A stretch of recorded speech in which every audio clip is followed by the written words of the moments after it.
Like, if everyone does one thing, then everybody else wants to do it. And I'm a guy that never wants to, I never ever wanted to look like everybody else. Right. So my thing is, I gotta stand out. I gotta be different. Or That's some Harlem is that it? I think it's just, it is, because again, like when you make money really young, right, it makes you really confident. And right. sometimes people mistake it as arrogance, but like when you're in a circumstance where you have no choice but to grow up and it's very competitive, it wasn't like I was the only young dude getting money. Right. Everybody that was in my age in a certain circle was getting money, so it was normal right. to conduct yourself like an adult, and then you were kind of guided by adults. Right. So I just got used to a different pattern really young, and it was more of a freedom pattern that came with the survival and wanting to be the best at it. The thing that people understand, I'm not a rapper, I'm not a singer, I'm not an actor.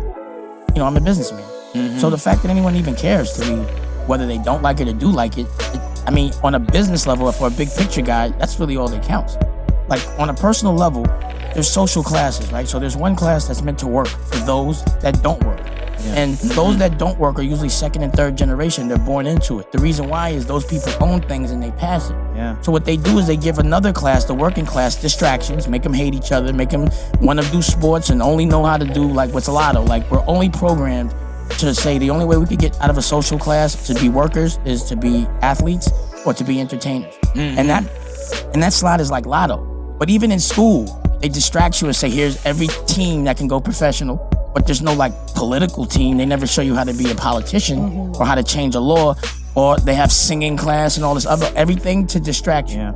So, and that's lotto to win at that level. Right. So that means everyone that's trained their whole life to get there, which is 90% of the world, which is the working class, only 1% gets there. And that person that was an entertainer or they get to get into the 1%, but only if they sell out and distract everyone else that they were a part of that helped them get where they gotta go. And I'm just not down for that pattern, and it's strategic. It's not like, like the way nerds, people that aren't strong, control, people that are strong, like, be like, whatever, like, jump in front of me, I fight. But people that are weak, they have to be strategic about how they control. So brain controls muscle. And that's what's been happening. We've been controlled. We've been programmed to hate each other, kill each other, be happy to have a job, happy to work for someone else, and only happy to be able to take care of yourself. So everybody comes from a place of self-preservation. Everyone's always worried about themselves. And the purpose of love is to love people before you love yourself. But now, look at the way the system is set up.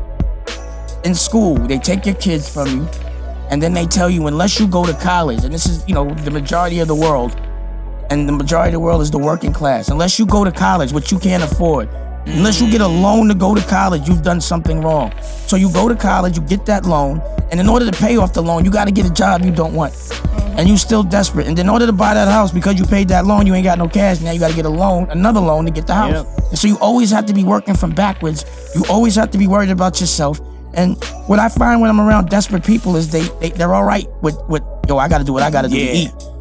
They sometimes justify doing things that are not honorable to survive. So, everyone's always in a place of fear, a place of backpedaling and self-preservation, and that's the problem. The test is to love others before you love yourself, and that's what a real boss does. The test is to think about the future, not the present. The present is only dictated by what you did in your past. So you got to start planning. It's chess, not checkers. And what I go through, what not to do. I don't hide nothing. I've signed on to making money with the people, not from the people, with the people. I'm rich, everybody eats. When I eat, everybody eats, and everyone will tell you that.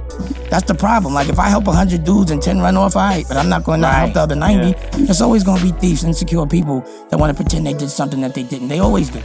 That's why guys like Brian White and Josh Weber and Mike Munster try to pretend they directed my movie and I made it because I did something so cheap and so good that they were like, oh, I gotta have this. And then they want to paint a picture, like they always try to make a good guy look bad, just so that they don't look bad. But it happens. These people are weak, and it doesn't matter what people think. It doesn't matter what people say. It doesn't matter. All that matters is what they do. All that matters is action. Everybody always worry about my tone. Worry about what my action. What's my action? What I say? What do I do? Now, everybody want to talk nice, but don't do.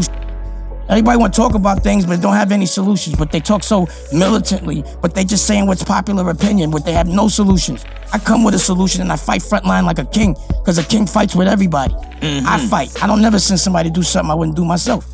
I'm about that action. I gotta be. I gotta lead by example.